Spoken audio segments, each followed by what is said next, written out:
open it up, mate, and then you just bite.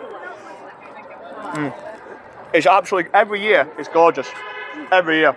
I'd say this is probably one of the only sports which doesn't discriminate against people. So, ages, genders, size-wise, ability, it just doesn't discriminate. It's not just about the Chinese community. We're all coming together, and we're sort of not only getting involved in the traditional Chinese sport of dragon boat racing, but we're also seeing the other traditional side.